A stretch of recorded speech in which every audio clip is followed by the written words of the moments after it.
Bismillahirrahmanirrahim. Assalamualaikum warahmatullahi wabarakatuh. Selamat pagi dan salam sejahtera untuk kita semua. Shalom, Om Swastiastu, Namo Buddhaya, salam kebajikan. Alhamdulillahirabbil alamin. Marilah kita mengawali hari ini dengan bersyukur kepada Tuhan Yang Maha Kuasa, Allah Subhanahu wa taala, karena kita semua diberikan kesehatan dan juga kebersamaan dalam satu semangat yang sama untuk terus memajukan Kementerian ATR BPN untuk melayani rakyat Indonesia. Saya sungguh berbahagia masih dalam suasana Idul Fitri, tentu atas nama pribadi, pimpinan dan juga keluarga besar mengucapkan selamat Idul Fitri 1 Syawal 1445 Hijriah kepada Bapak Ibu sekalian yang saya cintai dan muliakan. Mohon maaf lahir dan batin. Semoga kita semua kembali ke fitrah dan tambah bersemangat setelah kembali dari suasana yang membahagiakan bersama keluarga dan sahabat, dan mudah-mudahan membawa pembaharuan, membawa spirit yang semakin baik ke depan dalam melayani rakyat kita.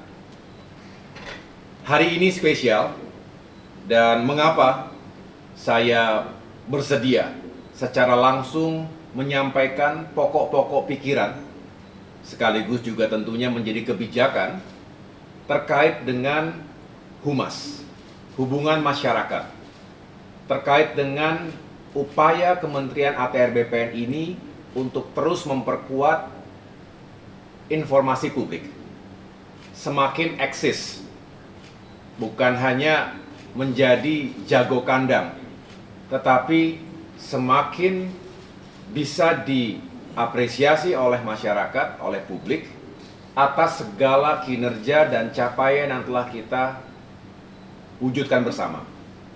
Tapi tentu kita juga harus menjadi lembaga yang responsif terhadap segala feedback, termasuk kritik masyarakat kita. Karena sejatinya kehadiran ATR BPN ini adalah untuk melayani rakyat, sehingga kalau ada yang masih punya masalah, masih ada yang komplain, masih ada yang mengadu, seharusnya kita terima dengan baik dan kita respons juga dengan baik. Sebelum saya lanjutkan, saya mengucapkan terima kasih dan tentunya berharap Bapak Ibu sekalian, para kantor, saya ulangi, para kepala kantor wilayah di 33 provinsi di Indonesia, para kepala kantor pertanahan di 479 kabupaten kota, beserta seluruh jajarannya, termasuk para petugas dan bagian kehumasan yang juga telah hadir dalam Zoom meeting pagi hari ini. Tadi oleh Kepala Biro Humas, Bapak Lampri, telah dilaporkan kepada kita semua apa yang menjadi maksud dan tujuan dari acara hari ini. Saya mengucapkan terima kasih kepada Pak Lampri dan jajaran Biro Humas Kementerian ATR BPN yang selama ini telah bekerja sungguh-sungguh. Saya ikuti walaupun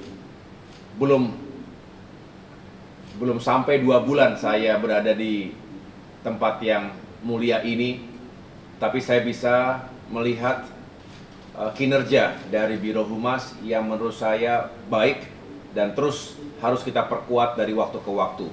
Nah, kesempatan kali ini adalah bagaimana kita ingin menyelaraskan apa yang menjadi concern sekaligus juga strategi yang harus kita jalankan di waktu-waktu mendatang terkait dengan humas ini. Hadir pula secara online ada sejumlah staf khusus, staf ahli, tenaga ahli menteri yang juga ingin membantu agar humas ini benar-benar semakin bisa dioptimalkan. Bapak Ibu yang saya cintai dan banggakan, saya punya kata-kata yang sederhana dan mudah-mudahan tidak disalah makna, tetapi ini penting, bukan hanya karena kita punya kepentingan, tapi juga kita punya kewajiban untuk menyampaikan kepada publik apa yang kita lakukan. Karena kita harus bertanggung jawab atas segala uang rakyat yang kita gunakan untuk melakukan berbagai pelayanan terkait dengan pertanahan dan tata ruang. Ini berlaku bagi semua kementerian dan lembaga. Pemerintahan sejatinya adalah melayani publik dan harus melaporkan apa yang telah kita lakukan. Termasuk sekali lagi menerima masukan-masukan, bahkan kritik tadi.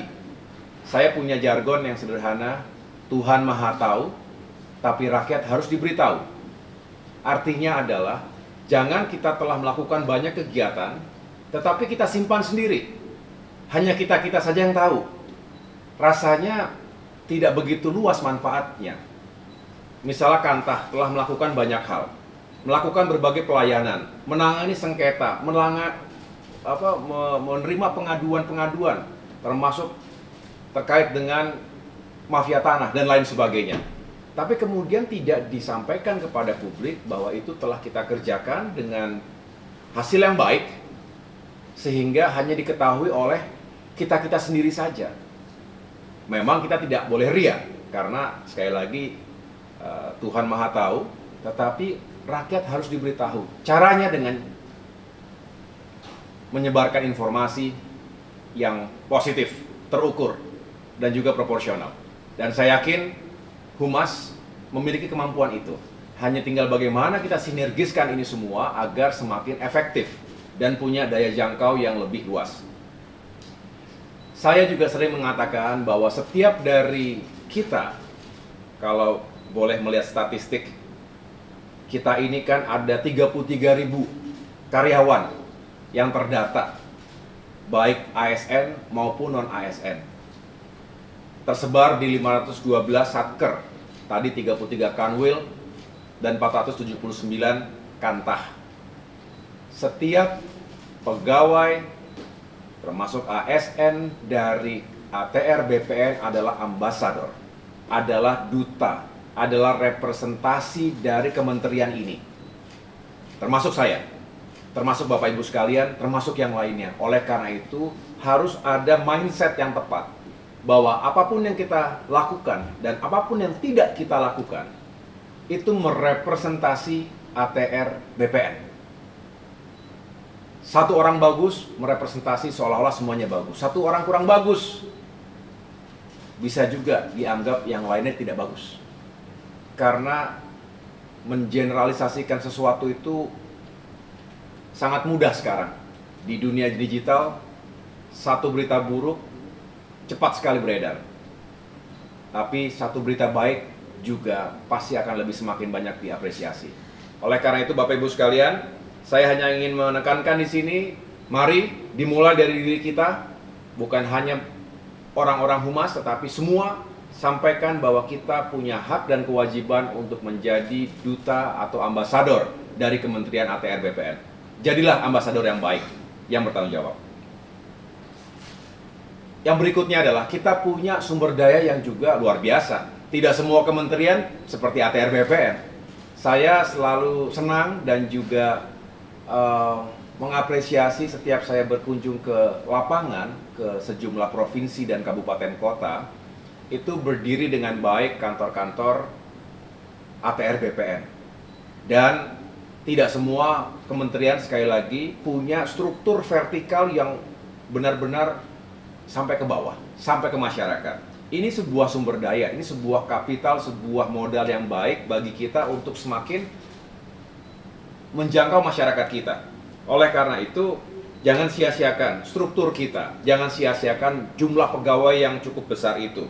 Mari kita terus bergerak, bersinergi dan berkolaborasi, menyebarkan informasi-informasi yang positif tadi.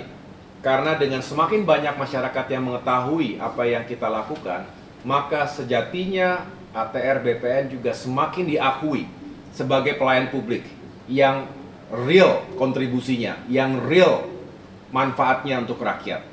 Jangan seperti ada dan tiada. Jangan pelangnya besar, jangan gedungnya baik, jangan pegawainya banyak, jangan seragamnya bagus, tetapi seperti ada dan tiada. Kita harus terus dirindukan oleh masyarakat karena pelayanan kita, bukan yang lain-lain.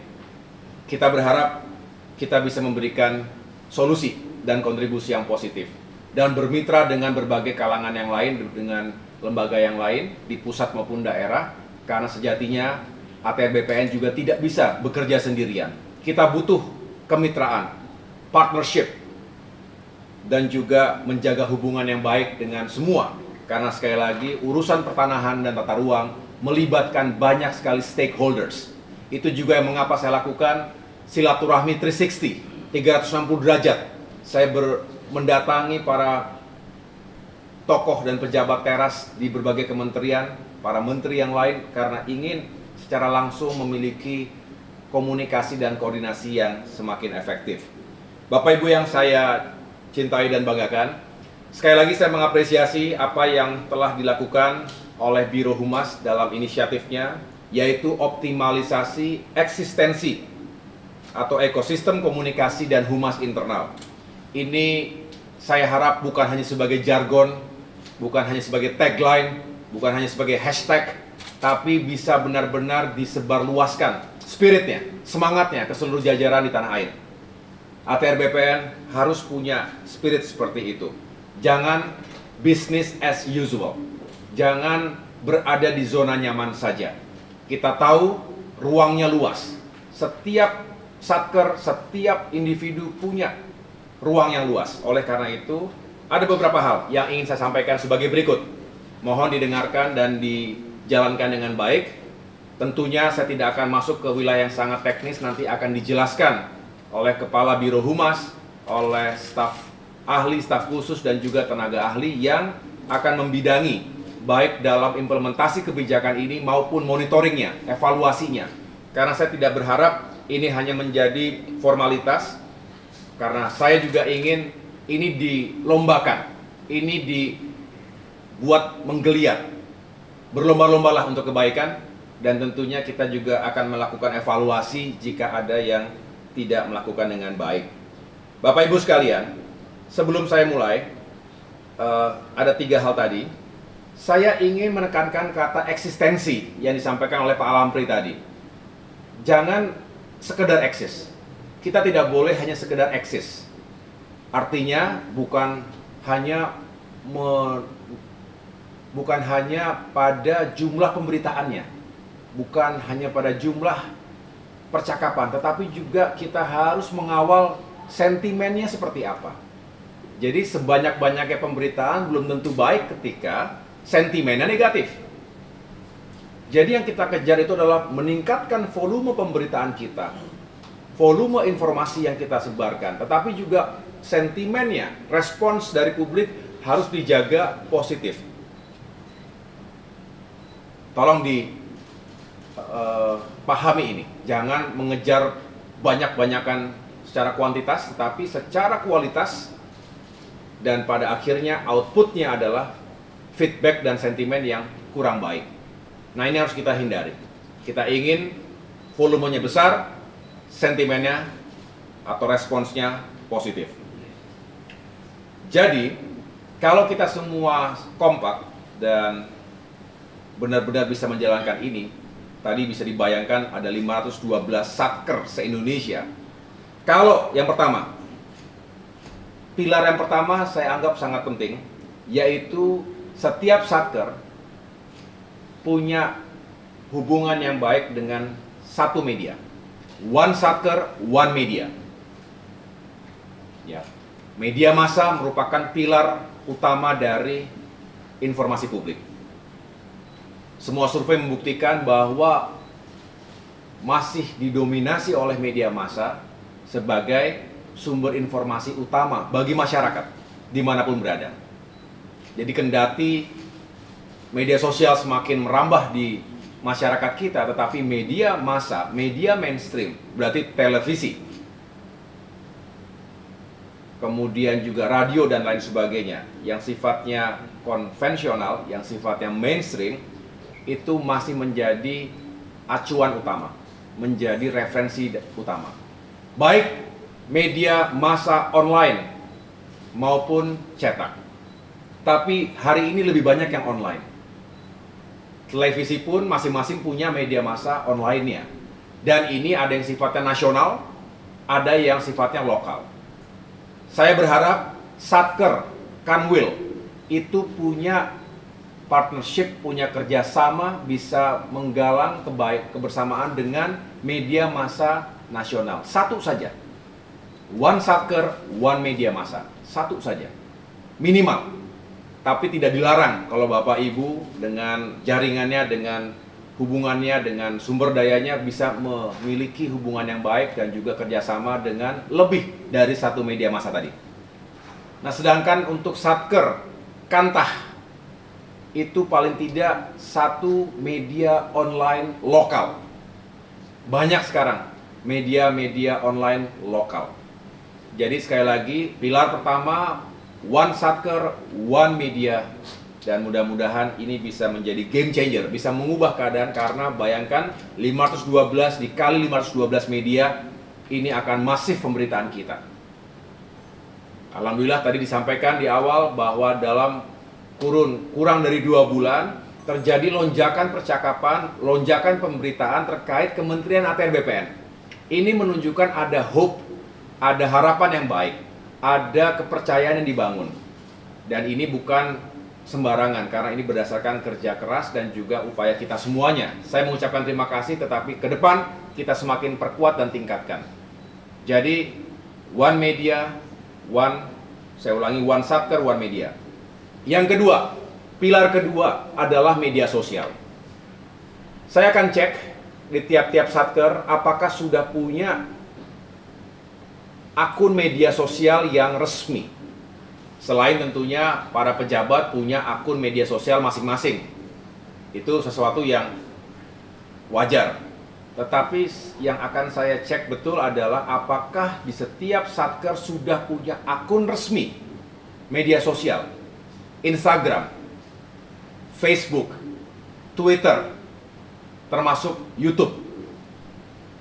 Ya. Mengapa ini penting? Karena dengan platform media sosial ini kita bisa semakin luas dan tidak berbayar. Ini benar-benar milik kita, kita yang kelola, kita yang kontrol, dan tidak berbayar, sehingga setiap saat itu bisa kita gunakan. Oleh karena itu, kalau sudah punya, maka kewajibannya adalah strategi kedua sebagai bagian dari optimalisasi infrastruktur Humas ini adalah one day, one posting. Setiap hari satu postingan minimal. Dan tidak sulit ya. Setiap kita punya handphone, setiap kita punya akun media sosial. Jadi yakinkan kita melakukan itu sesederhana tinggal repost apa yang sudah digulirkan dari pusat. Bahkan saya berharap tentunya masing-masing Kanwil, Kantah juga bikin konten sendiri untuk diposting. One day, one posting di media sosial, akun resmi dari masing-masing Satker, Kanwil maupun Kantah. Ya, jadi media massa yang kedua, yang pertama, kemudian yang kedua adalah media sosial. Nah, yang ketiga sebagai strategi dan sekaligus pilar yang juga tidak bisa diabaikan adalah WhatsApp group. WA group ini dahsyat dan sering kita kewalahan. Kalau Bapak Ibu suka mengikuti WA group yang kita ada di dalamnya, saya yakin, saya sendiri punya cukup banyak pengalaman, kita seringkali mendapatkan informasi-informasi, berita-berita, link-link berita dari kawan kita yang ada di grup itu, tanpa bisa kita klarifikasi, seolah-olah berita itu sudah atau informasi tersebut benar. Padahal tidak sedikit juga yang sebetulnya itu hoax. Itu bukan sesuatu yang benar, yang masih perlu kita klarifikasi. Nah, ini sulit untuk kita cegah. Yang bisa kita lakukan sebagai counter dari isu-isu tersebut, maka kita, Kementerian ATR BPN juga harus punya upaya untuk menyebarkan, mensirkulasikan informasi di WA group yang Kanwil Kantah miliki. Oleh karena itu, ada program yang kita akan jalankan ke depan, One Day One Information. Satu hari harus ada paling tidak satu informasi yang kita gulirkan ke WA grup kita. Tentu informasi yang benar, bukan hoax. Ya, karena kita harus melawan hoax, kita harus melawan disinformasi maupun misinformasi yang seringkali merugikan banyak pihak, termasuk ATR dan BPN sendiri mungkin. Ya, oleh karena itu Bapak Ibu sekalian, dengan semangat One Day One Information tadi, kita juga bisa mengisi ruang-ruang publik dalam format WA group. Jangan abaikan, jangan anggap sepele, karena seringkali itu bisa menyebar luas dengan cepat bagaikan bola salju dan itu bisa menggelinding. Saya menyampaikan semua ini berdasarkan pengalaman dan apa yang saya ketahui. Saya yakin Bapak Ibu juga punya pengalaman yang serupa. Sekali lagi, tugas saya sebagai menteri di sini adalah mensinkronisasi, sinergikan semua yang telah kita lakukan maupun yang belum kita jalankan. Oleh karena itu Bapak Ibu sekalian, jika 3 hal tadi bisa kita lakukan secara efektif, secara bersama-sama, insya Allah akan terjadi peningkatan dan hal-hal yang lebih positif lagi ke depan. Ditambah tentunya kita berharap kalau Bapak Ibu juga bisa menyampaikan secara langsung maupun tidak langsung kepada lingkungan di sekitar masing-masing bahwa ATR dan BPN ingin terus berbenah, ingin terus menjadi institusi yang melayani rakyat, maka tugas humas sebetulnya telah dijalankan dengan baik. Indikator keberhasilan humas sebetulnya tidak banyak. Kalau semakin banyak orang tahu tentang ATR BPN, semakin banyak orang yang percaya dan menyukai apa yang dilakukan oleh ATR BPN, sesungguhnya itu adalah keberhasilan dan indikator sukses dari humas. Bukan hanya di tingkat pusat, tapi kita semua di berbagai penjuru tanah air. Bapak Ibu sekalian yang saya cintai dan banggakan, itulah yang dapat saya sampaikan pada kesempatan yang baik ini. Sekali lagi saya menaruh harapan bahwa optimalisasi eksistensi ini yang dilakukan oleh Biro Humas dan seluruh jajaran yang ada di Indonesia bisa benar-benar membawa kebaikan dan kemajuan untuk kita semuanya. Sekali lagi Bapak Ibu sekalian, kita tidak hanya ingin dikenal publik, tapi kita ingin dikenal baik oleh publik. Bukan pencitraan kosong yang kita lakukan, tetapi karena kita menyampaikan apa yang telah kita kerjakan, apa yang telah kita capai bersama-sama. Secara rendah hati, kita juga menerima segala masukan. Kalau ada kekurangan yang kita masih miliki, mari kita perbaiki bersama-sama. Tidak perlu terlalu defensif, tetapi kalau ada yang memang tidak sesuai dengan faktanya, juga jangan dibiarkan, klarifikasi. Jangan sampai misalnya akun-akun media sosial kita terus komentarnya jelek semua tentang ATR BPN, terus kita biarkan tanpa ada yang merespons, tanpa ada yang mengklarifikasi. Sama saja kita membiarkan pekarangan rumah kita dipenuhi dengan sampah yang tidak pada tempatnya. Bukan kritik yang kita abaikan, tetapi tidak boleh juga kalau ada fitnah atau sesuatu yang tidak benar terus kita biarkan begitu saja, karena itu juga berpengaruh pada kepercayaan publik terhadap ATR dan BPN secara keseluruhan. Jadi dengan mengedepankan prinsip keseimbangan tadi, saya punya keyakinan Humas bisa punya peran yang semakin signifikan. Dan sekali lagi, ingatlah bahwa kita adalah duta dari Kementerian ATR BPN. Itu saja yang dapat saya sampaikan. Saya ucapkan terima kasih sekali lagi. Silakan dilanjutkan dengan diskusi berikutnya. Saya ingin mendapatkan laporan lengkapnya nanti, dan saya akan ikuti dengan evaluasi dan juga pemeriksaan di kesempatan berikutnya. Sampaikan salam saya kepada semua yang ada di Kanwil dan Kantah masing-masing. Semoga Bapak Ibu sekalian dalam keadaan sehat selalu, dan dapat terus memiliki semangat yang tinggi untuk menjalankan tugas-tugas kita. Terima kasih. Wassalamualaikum warahmatullahi wabarakatuh.